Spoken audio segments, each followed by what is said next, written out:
Olá, o Fumaça faz 3 anos e celebramos com uma festa e uma entrevista ao vivo com a ex-eurodeputada socialista Ana Gomes.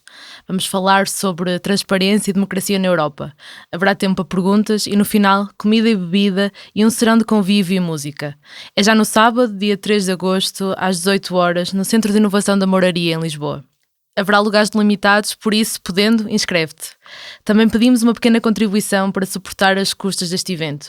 Podes ler todas as informações no nosso Facebook, Twitter ou Instagram. Esperamos por ti. Obrigada.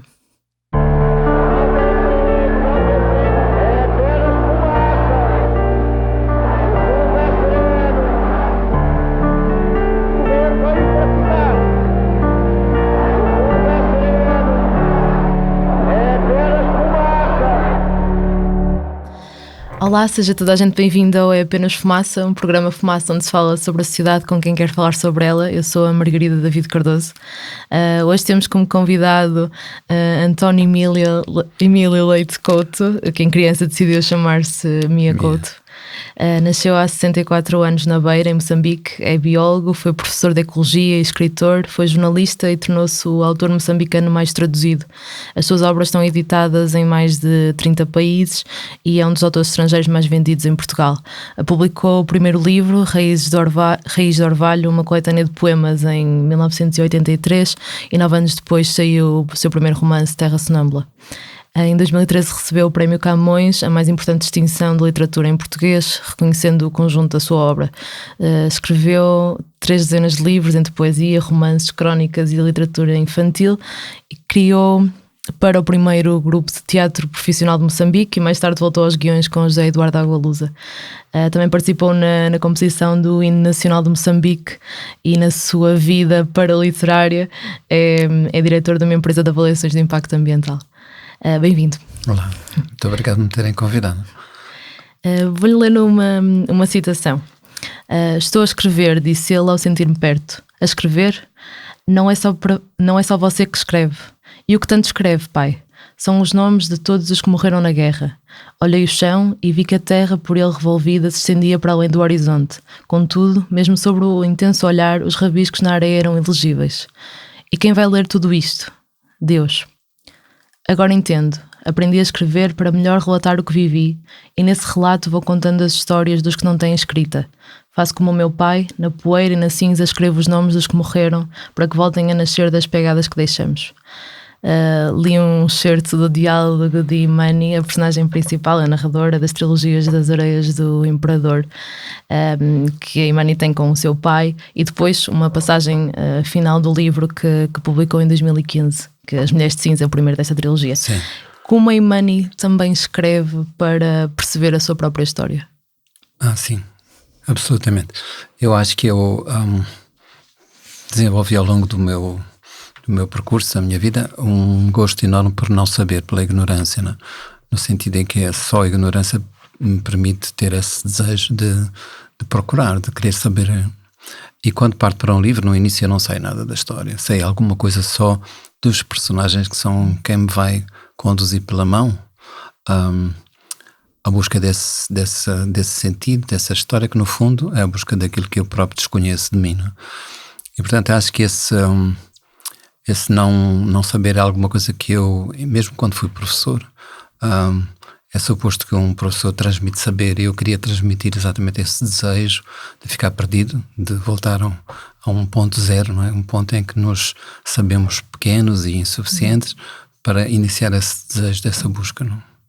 Isto também é um exercício de exorcizar os seus demónios. É também porque não lhes quero dar essa importância, e se eu os desconheço também, digamos, é a melhor maneira de eu fazer guerra, é fazer conta que eles não existem, não? Mas dentro de si? Dentro de mim mesmo, não é? Porque se eu os reconheço, se eu os tenho como alguma coisa que eu já sei, eles ficam grandes, ficam encorajados, e não quero isso. Eu quero que eles fiquem nessa neblina, nessa bruma em que eu não dou conta deles porque também não sei quem sou. Há um excerto que nos faz lembrar um bocadinho essa ideia no último voo do Flamingo, que foi publicado em 2000, em que escreve: agora vos conto tudo por ordem da minha única vontade. É que preciso livrar-me destas lembranças como o assassino se livra do corpo da própria vítima. É também este exercício que faz. Assim, porque a ideia é que temos um passado, e normalmente as pessoas acreditam muito que sabem o que é que se passou, dão demasiada confiança a essa ideia de que há uma memória, e essa memória transcreve realmente o que aconteceu, não é? Eu acho que a memória é apenas uma tradutora, digamos assim, nós inventamos essa lembrança, e isso é, digamos, é uma obra que todos fazemos, não é? Os escritores fazem, mas todos fazem essa recriação do que foi o seu próprio tempo. E por isso também quero ter essa liberdade, já que é inventado, então eu invento à minha maneira, não é? E não fico com essa ideia claustrofóbica que é conferida pela memória como sendo uma coisa solene e absolutamente verdadeira. Viveu 26 anos em guerra.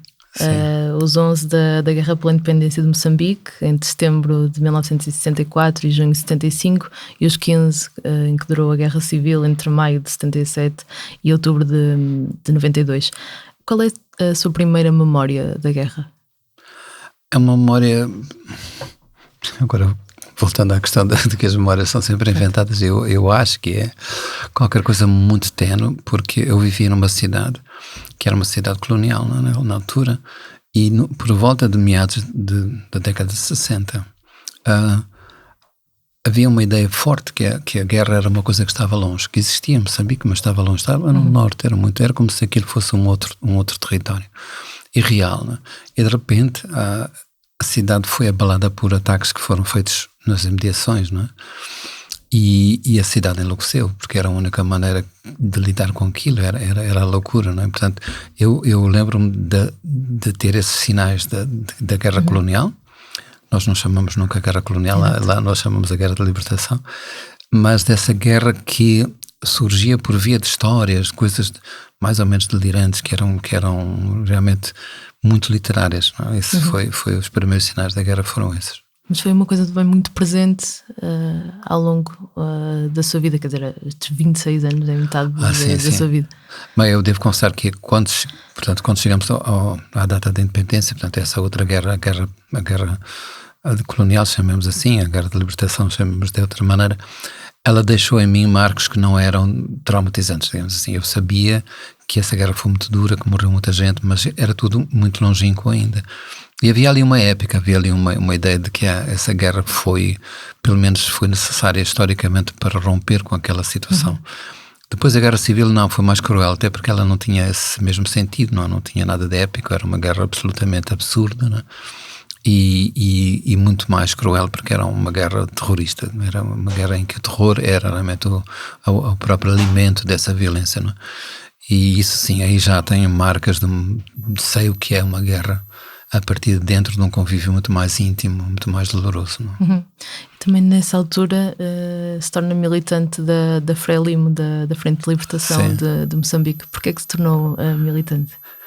Porque na minha cidade bastava que a gente tivesse uma formação humanista, digamos. O meu pai era um poeta, era um homem, vamos chamar de esquerda naquela altura, e ensinou-nos pelo menos a ter essa perspectiva humana dos outros, não é? E a não aceitar que as pessoas fossem maltratadas porque tivessem uma raça ou um credo, ou seja o que fosse. E na minha cidade era tão claro que as pessoas eram tratadas em função da sua raça e eram maltratadas porque eram de raça negra.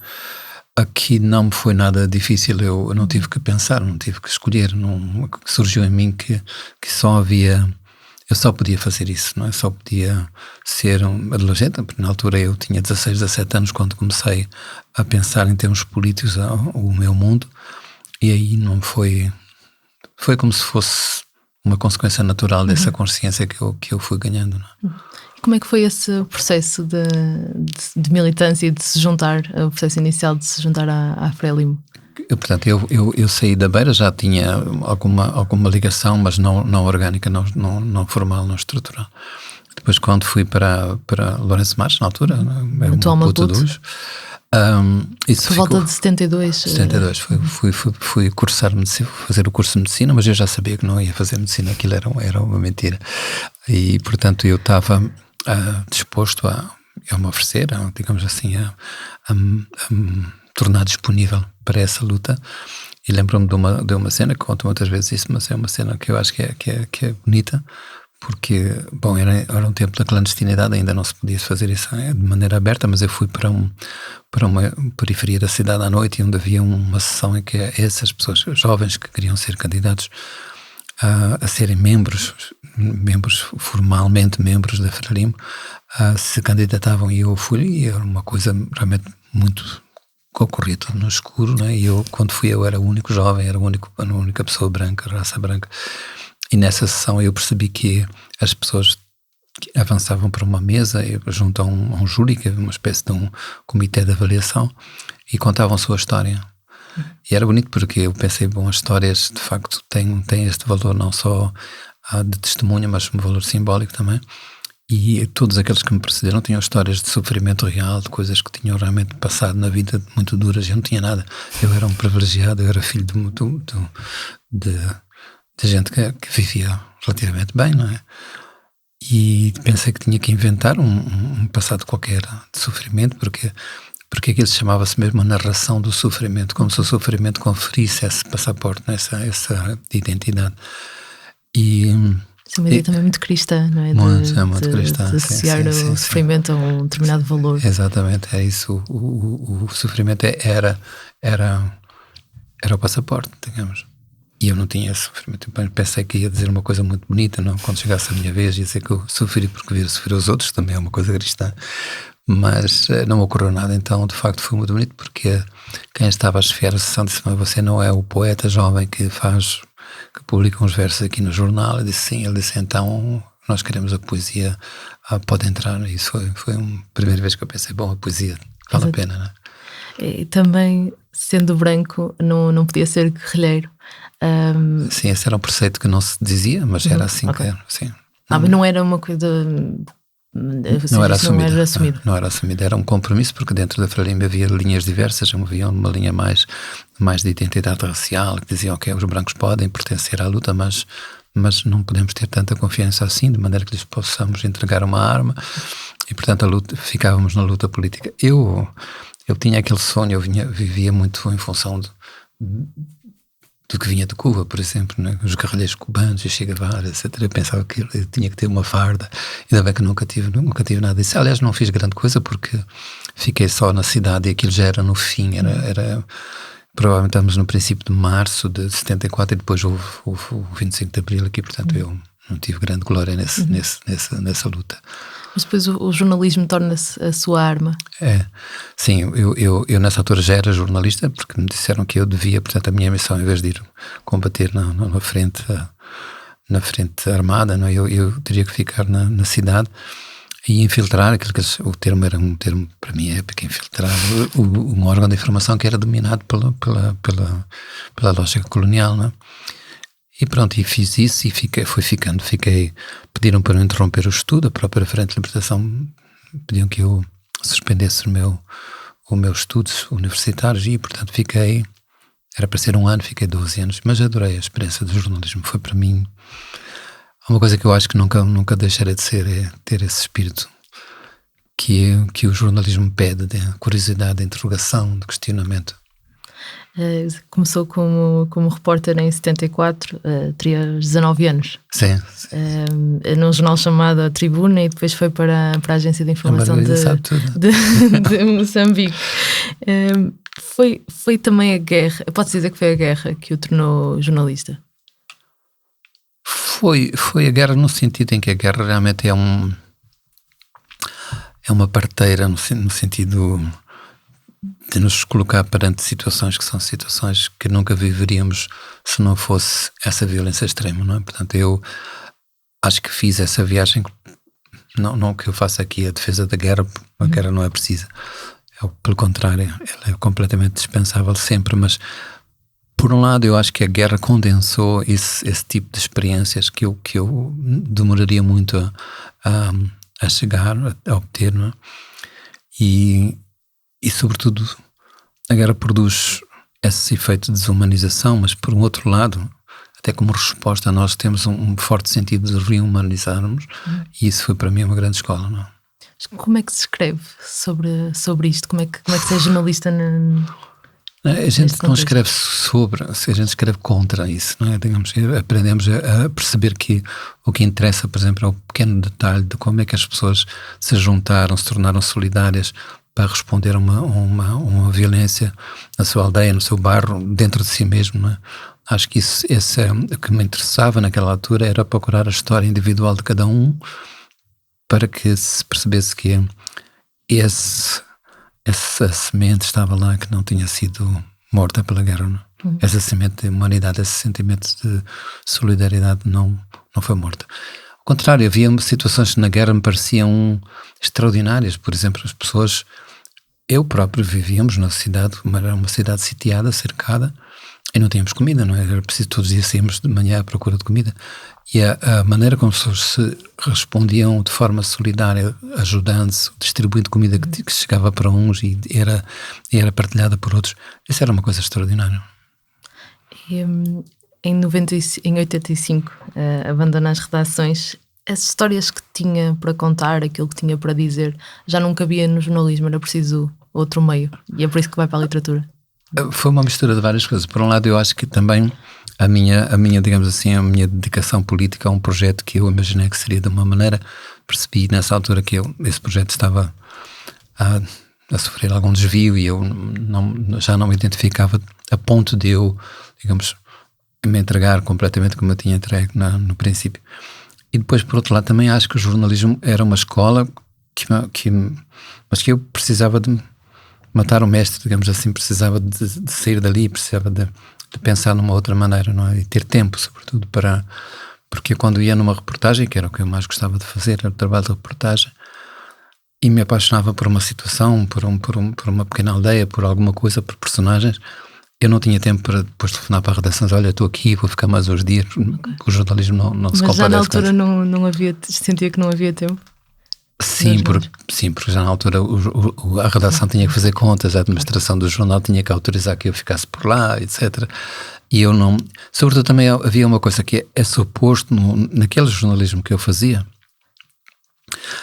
eu assumir a posição de que eu sabia a verdade, não é? Portanto, quando eu era enviado especial para um lugar qualquer ou para um evento, eu não podia telefonar e dizer, olha, não percebi nada porque isto é preciso mais tempo e eu tenho que mergulhar fundo. Portanto, eu comecei a pensar que eu não tinha esse direito de assumir-me como um sujeito suposto saber, não é? Que era aquilo que o jornalismo pedia. Então pensei que era melhor fazer outra coisa, que já tinha gosto, que era contar aquelas histórias Mas o jornalismo sugeriu-me que havia essa grande riqueza, não é? Que no princípio de uma entrevista, de uma reportagem, havia outra pessoa, e essa pessoa era uma fonte de todas. Não havia pessoa que eu não percebesse que era uma fonte de histórias. E eu queria ir fundo nessas histórias. E quando começa a escrever, desde o início e em grande parte dos seus livros, a guerra está muito presente. Sim. A guerra alguma vez acabou em Moçambique? Eu acho que para quem viveu a guerra como eu, ela acabou, mas, digamos, ela é como se uma doença que depois assumisse uma outra forma, compreende? E a gente pensa que está curado e no fundo está lá qualquer coisa. Não creio que seja possível alguma vez a gente, depois desses 16 anos, sobretudo os da Guerra Civil, sair completamente curado, imunizado. Eu ainda hoje, há 2 dias estava no norte de Portugal e ali há muitas festas que têm foguetes e eu não consigo ouvir aquilo, tudo basta uma coisa dessas para que tudo volta. Então a guerra depois convida-nos a um esquecimento, que é um falso esquecimento, ficam lá alguma coisa, uma espécie de uma ferida que a gente pretende ignorar, mas está lá. Mas eu acho que a situação em Moçambique, apesar de que ainda agora estamos reescrevendo um acordo de paz, não é, pela segunda vez, eu não posso dizer que do ponto de vista social, aquilo que seria, digamos, o retrato do país, não se pode dizer que o país esteja em guerra, não. Há focos de tensão no norte, mas que a gente não percebe o que é, mas não tem preço isto que a gente está a viver agora, que é pelo menos uma situação serena, não é? Na Confissão da Leoa, publicada em 2012, escreveu que nenhuma guerra se relata. Onde há sangue, não há palavra, e o escritor está a pedir aos mortos que mostrem as cicatrizes. Neste caso, o escritor sendo uma personagem. A guerra é um espaço onde as histórias não devem sair ou não saem. Não há histórias a sair da guerra. Não, há histórias que saem da guerra, assim, mas da maneira que já referi, quer dizer, se elas são escritas para mostrar quanto o homem é o homem no sentido da espécie, é maior que a guerra, é maior que a própria guerra, no sentido que é este sentimento profundo de humanidade que existe. Eu acho que é comum a todas as culturas. É maior do que isso, que esse desejo que depois foi criado de fazer com que o outro fosse tão diferente, tão para além daquilo que é o estereótipo do que é o humano. No fundo é um companheiro, é um irmão, um parente, não é? Mas contar as histórias da guerra também é uma forma de tratar os traumas que a guerra cria. Sim, é preciso falar dela. Nós em Moçambique decidimos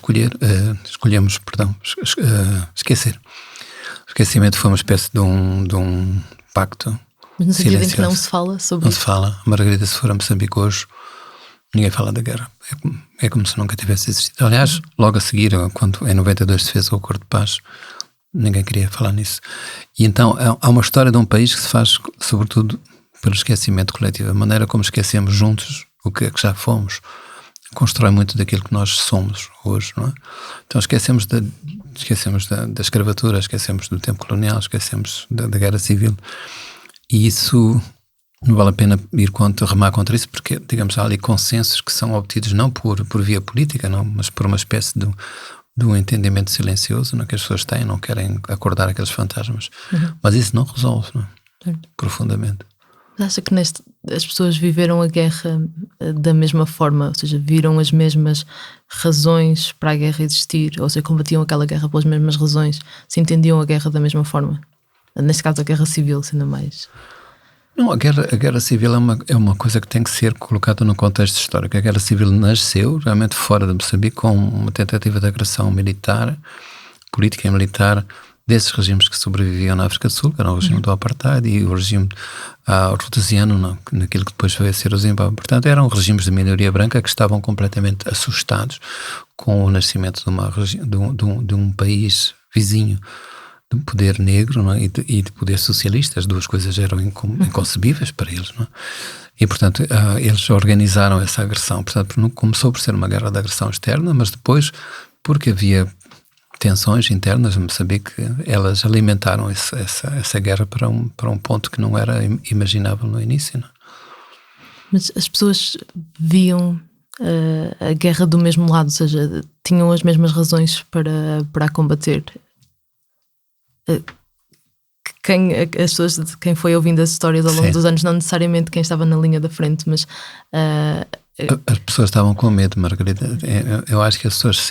Havia uma coisa que eu acho que unia as pessoas, que era muito mais do que... Portanto, a propaganda que legitimava essa guerra por parte de quem fazia contra o governo era que o governo era um governo de orientação comunista, socialista, marxista-leninista, o que fosse. Mas eu acho que isso... As pessoas nem sabiam exatamente o que era isso, não é? O que as pessoas viviam na pele era uma coisa que foi por exemplo, foi a maneira como se foi atingido aquilo que era a lógica, vamos chamar tradicional, mas a lógica do poder rural, como essa religiosidade que ainda os moçambicanos todos têm, todos mantêm, e fortemente, mesmo que o moçambicano se diga cristão, ou católico, ou muçulmano, etc., eles vivem, mas de uma maneira profunda, essa religiosidade dos antepassados, não é? E a Frente de Libertação não soube respeitar isso. Portanto, as pessoas ficaram com medo de perder aquilo que era a sua relação, a sua harmonia com o invisível, com o lado invisível do mundo. Nesse sentido, é possível dizer que alguém ganhou a guerra em Moçambique? Não. Acho que quem ganhou foi não sei, quem ganhou foi este repensamento, este repensar que a gente tem que fazer de entender que as coisas não se fazem só com números, não se fazem só com a economia, não se fazem só com a política formal, que há muito mais que isso, que há aquele lado, vamos chamar cultural, mas a cultural é uma palavra pequena para dizer o que eu quero dizer, mas esse lado que é realmente um lado de ligação profunda com o lado espiritual do mundo, sim. Também não gosto da palavra espiritual, mas está um bocadinho gasta, mas pronto, mas eu acho que porque ali não há quem não pense que os mortos não morreram, estão presentes, estão governando o mundo. E se governa este mundo sem o seu consenso, nós vamos cometer erros. E é isso que se tentou esquecer, porque havia uma grande pressa de ser moderno. E os modernos, que são os europeus, não olham para os mortos dessa maneira. Não é? Então havia uma certa vergonha de reconhecer isto. Não é? Em 4 dos seus últimos grandes romances assume uma perspectiva, um ponto de vista de uma mulher, que conta a história na primeira pessoa, quer na trilogia das Areias do Imperador, quer na Confissão da Leoa. De onde é que vem esta necessidade de falar com vozes femininas? Sim.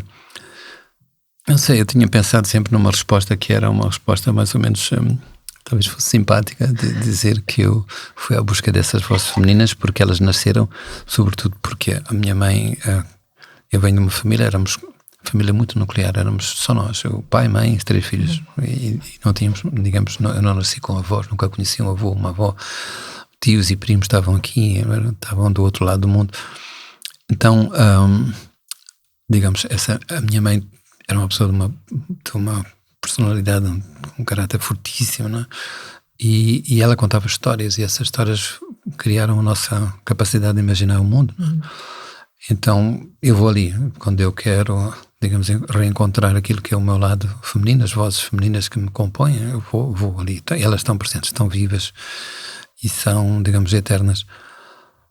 Portanto, não fiz porque pensasse, agora as mulheres sabem mais, as mulheres sentem mais. Não penso assim, eu não vejo esse tipo de fronteira, de identidade. Acho que não sei o que é o lado feminino e o lado masculino. Desse ponto de vista, não sei o que é. Quando eu dava aulas, eu perguntava sempre, digam-me lá uma coisa que para vocês é tipicamente masculina ou tipicamente feminina. E a discussão era interminável, podia-se ficar o ano inteiro, e porque as pessoas diziam sempre coisas que afinal também os outros podiam ter, não é? Portanto, a grande diferença é não entre géneros, mas a diferença é entre pessoas, entre si, entre individualidades.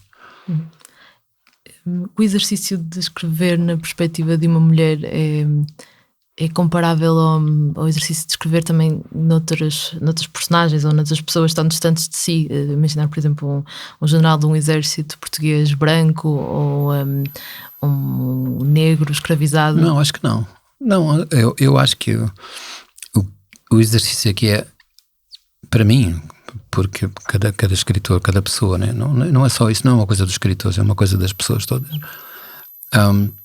O exercício é eu apagar-me de mim próprio, né? É eu abolir aquilo que são o meu chão, as minhas fronteiras, aquilo que a gente acha que é a nossa própria identidade, e pensar que isso é tão inventado, é tão criado, é tão frágil, né?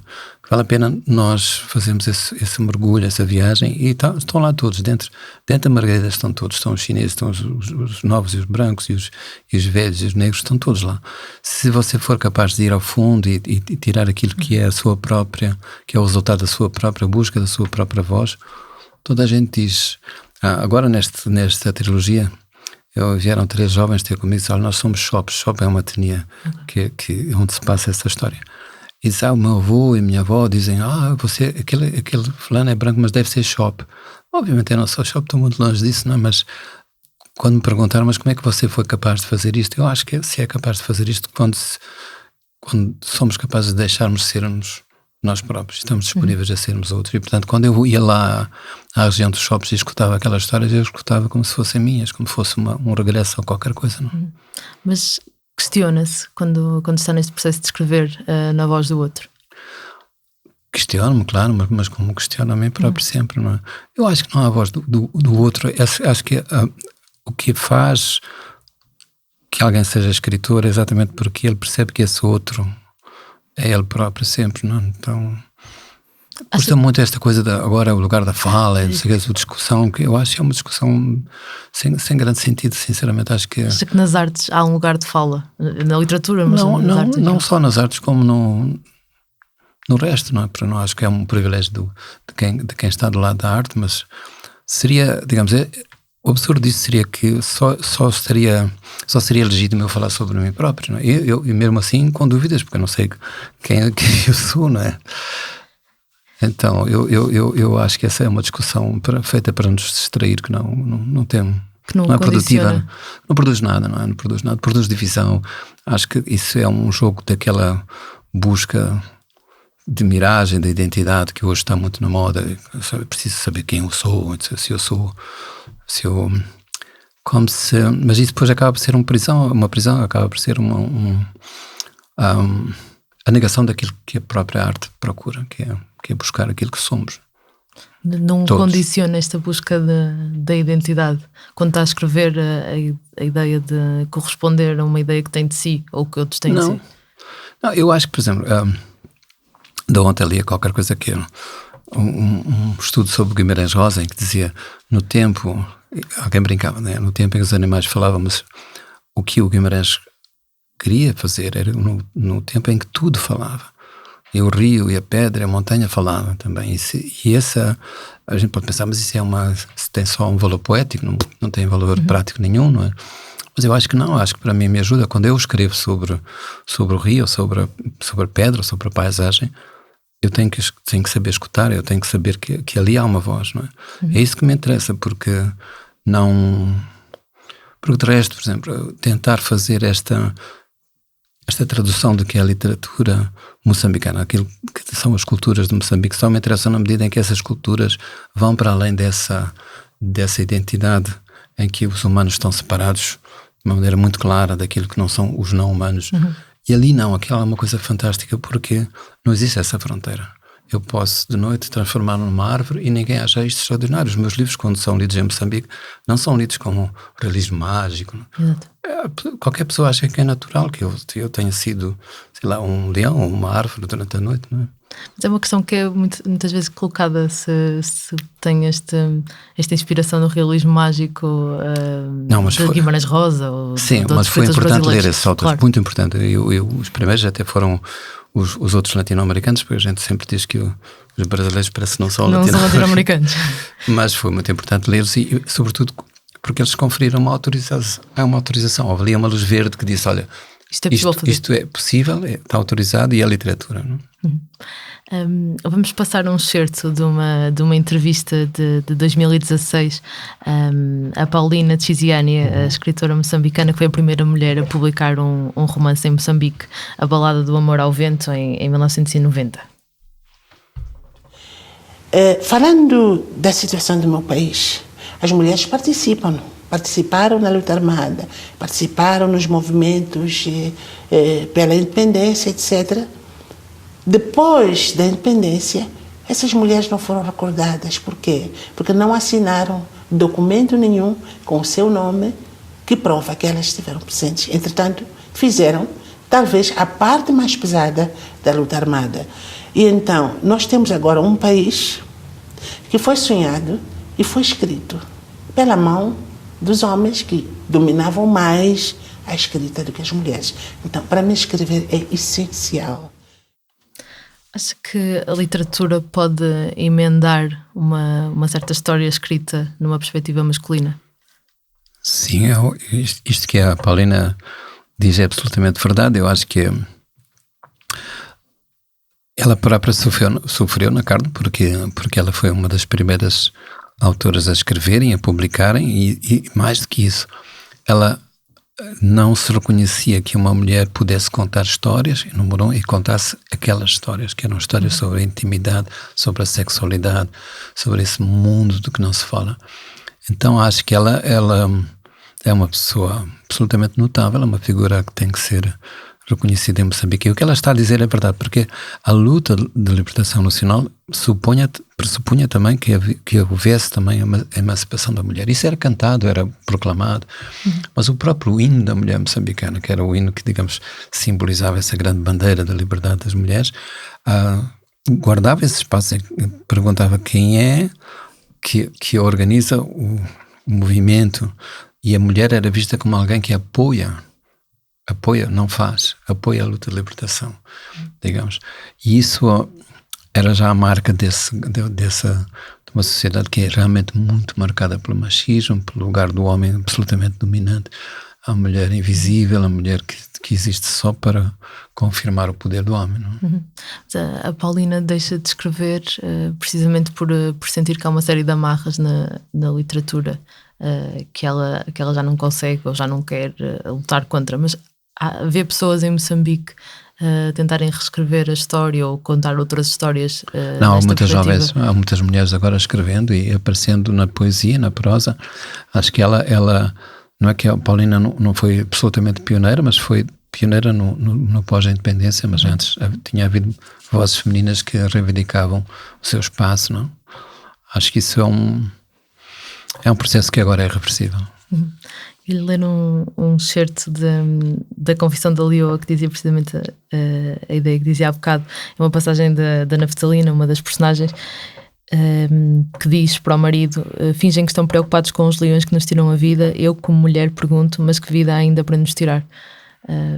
Isto é uma questão que tem refletido mais recentemente, é uma coisa recente em si, ou é uma questão que sempre lá esteve e que de alguma forma é mais presente agora nos últimos romances?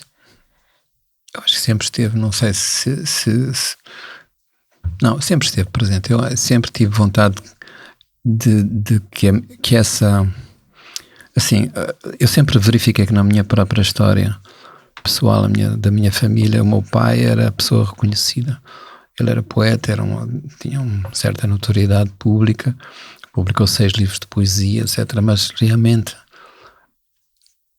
quem criava essa espécie desse chão poético na nossa casa era a minha mãe. Não é?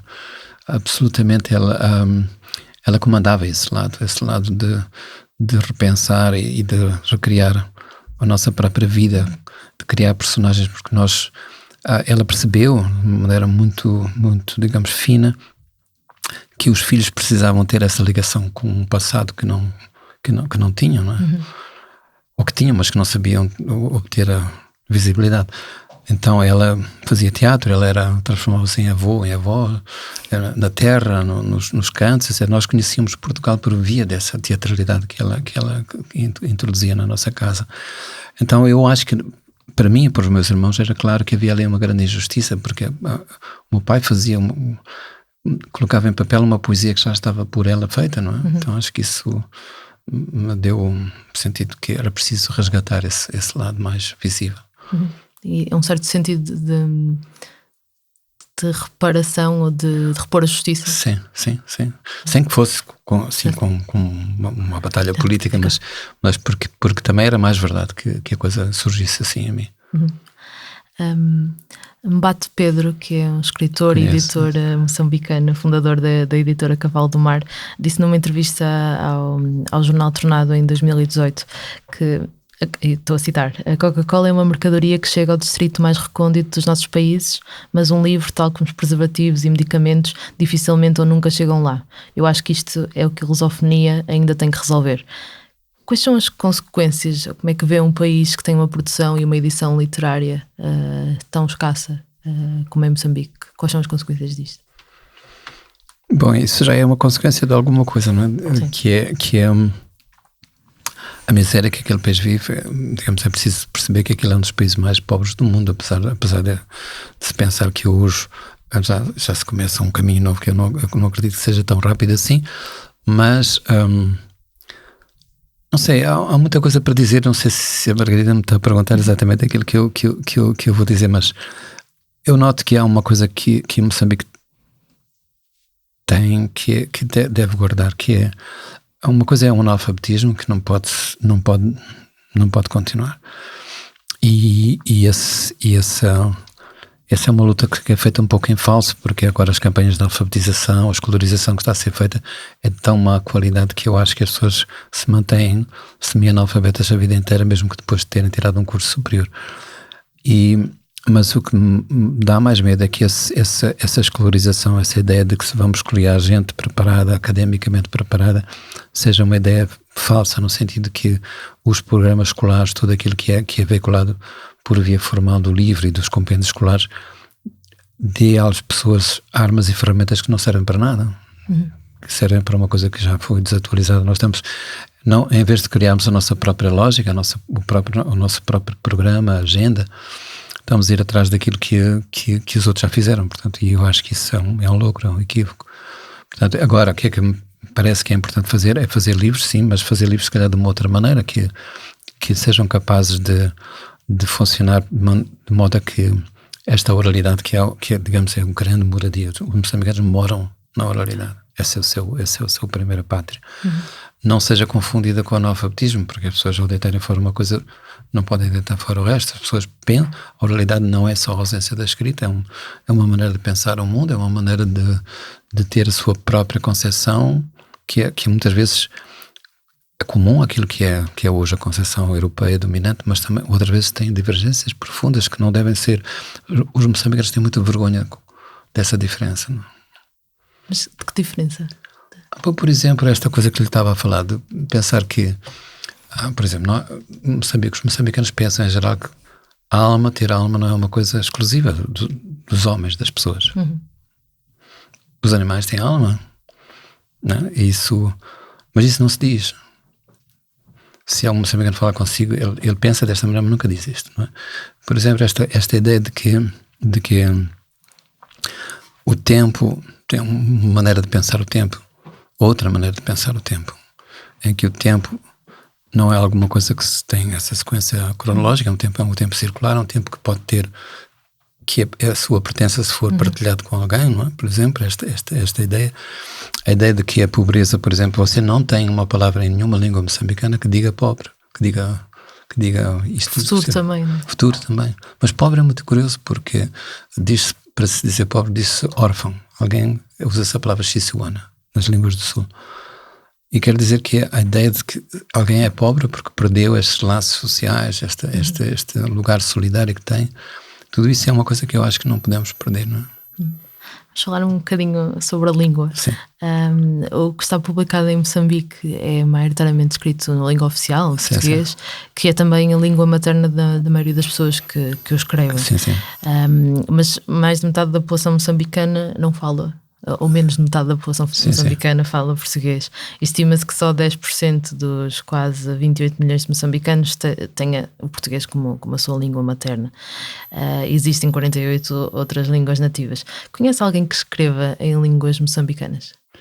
Conheço alguém que já escreveu, mas que eu acho que desistiu, infelizmente, porque não correu bem quando publicou os seus livros naquele caso era em Chironga. E um outro fulano que escrevia na Zambésia, numa língua que era Chuabo. Mas não correu bem porquê? Eu acho que nós não temos uma ideia clara sobre o que é que falta, mas é claro, é evidente que, por um lado, as pessoas que não sabem ler em nenhuma língua, portanto, não sabem ler na sua própria língua.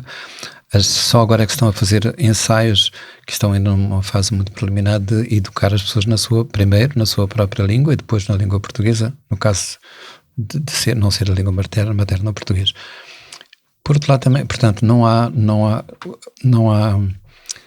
nenhuma possibilidade de ter gente que é capaz de ensinar essas línguas. Portanto, há toda uma construção que é preciso fazer, que não se faz só pelo facto de se publicar literatura naquela língua, não é? É preciso que essa língua viva de maneira escrita, não é? E que viva nas escolas e que as pessoas tenham familiaridade com isso, não é? Certo, que aprendam a ler para depois, claro. Senão tem sentido publicar antes e depois pedir às pessoas que agora vão aprender a ler. Exato. Está aqui. Mas para si faria sentido alguma vez escrever numa língua que não fosse português?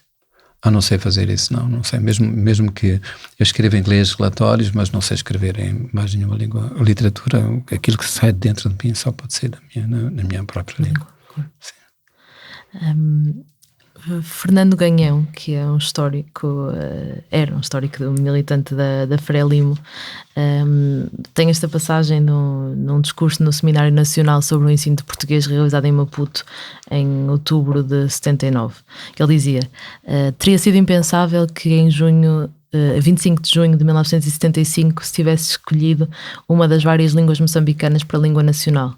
A decisão de se optar pela língua portuguesa como língua oficial da República Moçambicana foi uma decisão política mediada e ponderada visando atingir um objetivo: a preservação da unidade nacional e a integridade do território. Num país que tem mais de 40 línguas nativas. Porquê que é a língua do colonizador que une os povos que são libertados?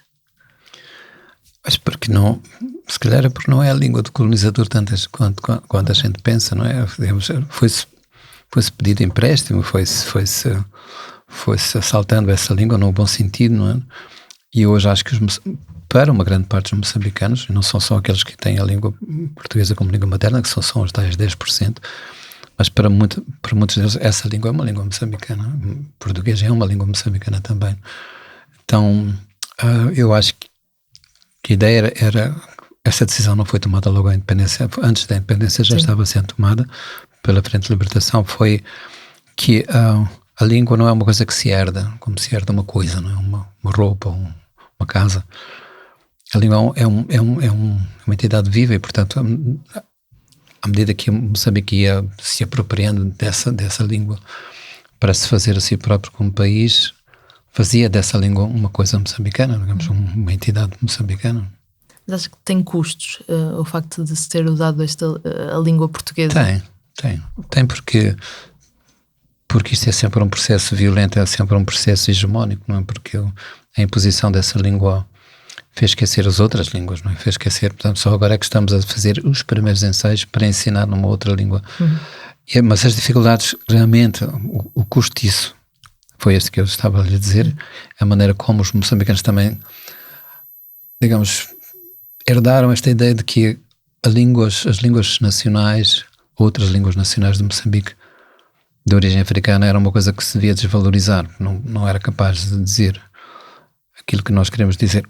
Isso é um custo, mas o outro custo é, mesmo agora quando a gente quer compensar, digamos, corrigir isso, quando se tenta ensinar em 40 línguas diferentes, não? Criar compêndios, criar professores, criar regras para essas regras, não existem para todas essas línguas, as regras que fazem a norma ortográfica, etc. Isto que agora está a ser discutido agora com o acordo ortográfico. Para a língua portuguesa, nós não temos sequer uma primeira norma, ainda para a maior parte dessas línguas. Então, isso é um trabalho imenso, um trabalho que requeriria custos e meios que nós não temos capacidade. E depois tem uma coisa prática, que é assim, a ideia é que é melhor que uma criança comece a aprender as regras da sua própria língua, digamos, usando a língua materna, a sua própria língua materna. Mas se há uma escola em Maputo, a Margarida tem lá 30 crianças numa sala de aulas e 20 têm 20 línguas diferentes. Então, como se fazer isto, não é? Como juntar aquelas crianças sem criar depois esta ideia que continua a ser uma espécie de tabu em Moçambique, que é qualquer coisa que nos divida e que consolida esta ideia de que a entidade é uma entidade étnica, deve ser combatida. Exato, e a língua une a isso. Língua, hoje, digamos assim, o paradoxo é que talvez o cimento maior da unidade moçambicana é a língua portuguesa. E a literatura e a poesia serviram de alguma forma para que países como Moçambique, e daqui não falo só de Moçambique, mas outros países africanos de língua portuguesa, tivessem tirado o Portugal da língua e tivessem feito esta apropriação como o Brasil tinha feito antes? Sim, acho que essa língua que sendo a nossa língua comum, é a língua que nos separa também, né? É dentro dessa língua que eu percebo que há uma coisa que se chama um espírito, digamos assim, lusitano, ou seja o que for, não sei se existe isto, espero que não. E um espírito moçambicano também espero que também não exista da mesma maneira. Mas quer dizer, esta marca de dizer, olha, nós, isso está presente na minha própria história. Eu acho que eu, no princípio, sem perceber bem o que estava a fazer, mas eu acho que era uma espécie de urgência que surgia na minha própria escrita para marcar ali uma identidade moçambicana em cima daquilo que era a regra portuguesa, não? E hoje já não sinto tanto esta necessidade, acho que estamos mais à vontade. Não sente que escreve numa língua opressora? Uma língua opressora? Sente que a língua portuguesa é opressora? Não, de maneira nenhuma, nunca senti isso, não, por contrário, é uma língua que me liberta muito. E acho que é muito bonito pensar que isso não é porque a língua portuguesa é uma língua especial, né? A gente gosta de dizer porque somos os únicos que temos a palavra saudade e não sei o quê, e isso é uma coisa muito, muito provinciana que a gente proclama, que parece que há línguas que são mais e outras que são menos, e a nossa, claro que é mais. Mas, na verdade, a condição histórica da língua portuguesa é uma condição muito favorável, porque ela foi-se casando, foi namorando e de repente expressou-se de tal maneira, e o Brasil, acontecer o Brasil, foi uma felicidade enorme para a língua portuguesa, não é? Porque há ali uma nação que não é simplesmente uma nação já colonizada, uma nação que já existe por si e tornou-se, digamos, de uma certa maneira maior que o próprio pai ou a própria mãe. Isso é uma bênção, porque hoje a gente nem pensa isso como variante, são os limites, aquilo que podia ser, digamos assim, o contorno da nossa própria língua foi expandido e foi abusado, num bom sentido. Sente que a sua escrita seria diferente se não escrevesse em português? Absolutamente, sim. Mas em que sentido? Não. No sentido que eu acho que nós, sem saber, estamos a fazer experiências cotidianamente, né, sobre esse limite do que é certo, do que é que está gramaticalmente definido, não é? Acho que isso é uma grande felicidade. Hoje, ainda por cima, juntando isso à experiência angolana, moçambicana, de repente, eu próprio às vezes não sei como é que se escreve uma certa coisa, não é? Mas eu acho que isso é ótimo, de uma certa maneira. Eu tenho que perguntar às vezes à minha própria mulher, aos filhos, e eu que sou escritor, de repente digo, não sei como é que se escreve isto, porque eu saber que se diz de uma maneira, no Brasil se pronuncia de outra maneira, e acho que isso é uma grande felicidade. Daí esta ideia de que eu acho que é muito empobrecedor tentar espartilhar isto numa coisa que seria a nossa linguagem comum. E uniformizar as sim, com qualquer coisa portuguesas. que seja um acordo qualquer. Mas acho que a gente somos tão criativos que nunca vamos ligar muito a essa coisa. Há 2 semanas, no dia 6 de julho, na conferência Afro-Europeus e Invisibilidades Negras contestadas em 2019, que juntou dezenas de investigadores antirracistas aqui em Lisboa. A investigadora Isabel Rodrigues Figueira apresentou resultados de um estudo que fez sobre as capas do Jornal de Letras. Este estudo que ela fez mostra que, a seguir a Jorge Amado, é o Miyakoto que mais vezes apareceu na capa do jornal. Sente que é o escritor da lusofonia? Não. não sei. Mas não sinto isso. Mas sente que lhe foi atribuído esse... Não, mas eu nunca quis isso. Não, essa não é a minha bandeira. Ao contrário, sempre questionei a lusofonia e sou muito crítico. Ainda hoje acho que a lusofonia, se calhar há várias, mas aquela primeira que nasceu e digamos que ganhou este sentido comum entre os países, foi uma coisa que eu não só não me identifico, mas não quero estar naquele barco, não. Então, não sei, mas o que isso tem a ver com a capa depois? Não a ver. Quer dizer, por ser uma publicação portuguesa, mas estando... acha que a lusofonia criou um certo... ideia de escritor, modelo, um novo herói africano? Ou não há esta tentativa, não sente que há esta tentativa de criação? Acho que há várias lusofonias e eu acho que é um repare, assim, a ideia da lusofonia deixa de fora uma grande parte daquilo que nós somos no conjunto, não é? Dizer que esses moçambicanos que não falam português são lusófonos é uma agressão contra aquilo próprio que eles querem ser e sonham ser, não é? Então, a mim me apetece falar mais dessa outra gente que não está sobre esta capa. Não está neste chapéu. Não, esse é um chapéu muito redutor e que não celebra esta diversidade grande que nós temos. Em julho de 2014, o então Presidente da República Portuguesa, Aníbal Cavaco Silva, disse isto que vou passar a citar numa cimeira de chefes de Estado e do Governo da Comunidade dos Países de Língua Portuguesa, a CPLP, em Dili, em Timor-Leste. Ele disse: o potencial de atração da nossa comunidade e reconhecimento internacional da CPLP assentam no conjunto de valores identitários que partilhamos, como são a língua portuguesa, princípios fundadores de defesa da paz, do Estado de Direito Democrático, dos direitos humanos e do desenvolvimento económico e social. É por isso fundamental que continuemos a deixar claro, no presente e no futuro, que são esses os valores que determinarão as nossas decisões e as nossas iniciativas. Na sua opinião, por que é que serve a CPLP? Eu não sei responder a essa pergunta. Mas acha que Moçambique ganha com, Acho que provavelmente com a CPLP, com esta ideia de união dos países lusófonos? Essa família podia ser útil, digamos. Eu não questiono, mas não acho que seja um adversário disso. Acho que, por exemplo, num mundo que tem hoje esta grande hegemonia da língua inglesa, dos blocos políticos dos quais nós somos excluídos como países chamados pequenos e periféricos, acho que nós podíamos constituir uma força se tivéssemos a originalidade, se trouxéssemos uma outra voz, se disséssemos, olha, temos aqui uma outra proposta, não é? Mas nós vamos lá pedir um espaço, mendigar uma coisa, uma pequena migalha, não é?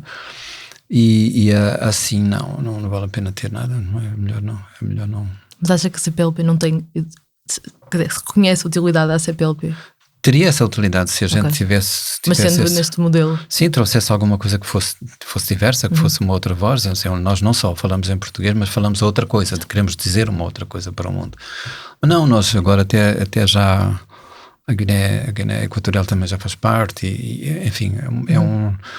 Não que eu pense que essa entidade tenha que ser uma entidade pura, mas acho que aquilo onde poderíamos ser alguma coisa, que seria esta outra maneira de ver o mundo, esta outra cultura que nós temos e que realmente partilhamos, não está lá, não é? E faz-se mais fora da CPLP por uma cultura comum do que dentro da CPLP. Mas eu não me queixo porque acho que é assim mesmo e é bom que seja assim, não é? Portanto, os escritores informalmente criam fóruns de discussão, etc. E isto que estamos a fazer aqui agora, por exemplo, faz parte disso. Eu estou muito feliz de estar aqui neste espaço. Eu quero também dizer isto porque acho que não é uma coisa só da língua, é uma coisa em que há novas vozes, gente que não cabe naquela dimensão clássica e dos grandes meios de informação. Acho que isso é uma guerra de guerrilha que eu estou completamente disponível. Só mais uma pergunta, voltando atrás à CPLP. Acha que a CPLP é de alguma forma um instrumento colonial? Não, tanto não, assim, não. Acho que não. Acho que felizmente nenhuma destas nossas países tem, mesmo que tenha essa pretensão, e provavelmente tem, não tem força para impor isso hoje. Não, acho que não, está fora de hipótese. No ano passado, nas conferências Fronteiras do Pensamento no Brasil, disse que as elites moçambicanas reproduzem um pensamento colonial como forma de preservarem o seu poder. Isto hoje é visível em Moçambique? Eu acho que sim. Mas de que forma? Por exemplo, um modelo económico que se estabeleceu, a maneira de pensar, aquilo que tem uma espécie de palavra sagrada que é o desenvolvimento, não é? É pensado como qualquer potência colonial pensa, ou a África, não é? Nós estamos reproduzindo esse modelo. Isto é, nós estamos fornecendo matérias-primas para elites na Europa e nos Estados Unidos, para aqueles que são a grande máquina que depois nos vai revender os produtos, isto é, reproduzindo aquilo que é a lógica tipicamente colonial. E nós estamos eu não sei se pode acusar, não é? Este não é um tom acusatório, simplesmente é preciso perceber que essa é a realidade. Não sei se a Margarida perguntar, mas como é que se vai fazer de outra maneira, não sei dizer, mas acho que isso não devemos perder de vista, que nós estamos realmente, é como se fosse uma mudança de turno, não é? Quem faz a colonização agora são os próprios, os indígenas dos próprios países, que então houve uma certa indigenização daquilo que é o processo de colonização. Pois é, perguntar quem é que eram os novos colonizadores. Não precisa de haver, não precisam vir de fora, não é? As elites locais, quer seja em África, quer seja na Ásia, na América Latina, dentro da própria Europa, há essa distribuição, não é? Dos grandes centros e os outros países que servem isso, que servem as grandes economias. Isso está bem repartido no mundo, não é? Eu vou ler só mais uma passagem, desta vez novamente da Confissão da Leoa, em que diz, e passo a citar: quando lhes desatamos os pulsos, os moços permanecem imóveis, grudados ao tronco da árvore. Podem ir, encorajamo-los. Para onde? Pergunta por fim um deles. Para onde quiserem, agora são livres. não se movem. A mim parece-me que eles se incorporaram na matéria vegetal da árvore. Saímos dali e os condenados permanecem especados à sombra do medo, ficaram ali à espera do regresso dos seus carrascos. Isto, de alguma forma, é uma metáfora de Moçambique ou de outro país africano pós-colonial? Um pouco sim, provavelmente sim. Não fiz com essa intenção, não tinha uma grande intenção de fazer isto, nem sei o que é que eu estava a fazer naquela altura, mas na verdade acho que havia a percepção de que a independência era um processo que tinha que ter várias facetas, e a faceta política era só uma primeira, mas era preciso descolonizar muito mais e descolonizar o próprio pensamento a partir de dentro. Acho que nesse aspecto não fomos ainda muito longe, não? E de repente, aparentemente estamos livres e não sabemos por onde ir, não é? Mas como é que se descoloniza o pensamento? Não, acho que não dizer, primeiro não gosto muito da palavra descolonizar, eu próprio usei, não é? mas acho que a grande questão é pensarmos com base naquilo que é a nossa própria história, o nosso percurso, não a tradição, porque isso é uma coisa inventada, mas naquilo que é a nossa própria experiência de fazer, como fazer, não é? E, por exemplo, a própria luta moçambicana por ter uma espécie de primeira bandeira daquilo que era o nosso próprio chão, nos ensina muita coisa, não? Eu acho que nós tínhamos uma maneira de fazer, por exemplo, sem chamar a isto socialista ou marxista-leninista, a prática da Frelimo de envolver as bases da luta, as pessoas comuns nos seus lugares de trabalho, nos seus lugares de vivência, era uma coisa que se perdeu, não é? E não era uma coisa muito estranha, porque não havia democracia no sentido multipartidário, mas havia uma democracia que depois se perdeu, que era esta coisa das pessoas realmente participarem das discussões e terem representação, que não era parlamentar, mas era um outro tipo de representação. E que agora se perdeu? Eu acho que se perdeu irreversivelmente.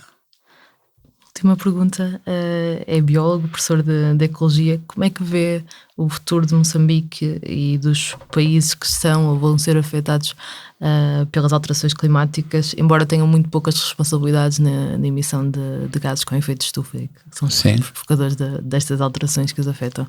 Como é que vê este futuro? Eu acho que, em primeiro lugar, é preciso, se calhar, é preciso de muita coisa, não é? E é preciso mudar o mundo inteiro, porque o logro é pensar que as coisas climáticas se debatem num foro à parte, que é esse tipo de mudança que é preciso introduzir no mundo, cabe dentro de uma reunião especial, né? Então, estamos a tratar dos outros assuntos, da economia, das grandes decisões sobre como gerir o mundo. E depois temos uma conferência à parte, como se aquilo fosse uma coisa lá para os ambientalistas, etc. Eu sou muito avesso a essa ideia de que o meu lado ambientalista é um lado à parte, e o lado dos ambientalistas no mundo, na sociedade, tem a ver com um certo tipo de... A primeira coisa que eu acho que os ambientalistas no mundo têm que fazer é perceber que... Eu acho que eles já perceberam, parece que estou aqui um discurso um pouco arrogante, mas é negar essa identidade à parte, como se fosse uma coisa... Este é um grupo que faz esta pressão, um grupo de pressão. Porque, no fundo... se não estiver incorporado num único pensamento, que seria o pensamento que faz, digamos assim, avaliar como este modelo de gestão, de administração do recurso do mundo, das coisas. A palavra recurso é outra palavra que eu acho que a gente tem que repensar, porque as coisas não são recursos, nem muito menos recursos humanos. Mas, portanto, acho que tem que haver aquilo que é uma espécie de interrogação radical sobre como tudo isto está ligado. E está a ver aqui... é aqui que as filosofias africanas que sobrevivem muito a custo poderiam entrar, porque quando eu não tenho essa distinção entre a minha própria identidade e aquilo que que vem da floresta, do rio, etc., quando eu me penso que essas entidades têm alma e, portanto, falam comigo, é muito mais fácil eu pensar que a economia tem que ser feita ouvindo estas entidades, tal e qual como eu ouço, sei lá, um grupo de pressão, um partido político ou qualquer outra coisa. Portanto, acho que aqui há uma coisa que a África pode dar. Deu-me isso a mim, pelo menos eu acho que podia ser alguma coisa que não fazia mal ao mundo escutar, não como uma coisa exótica, mas como uma coisa que tem realmente tem intervenção.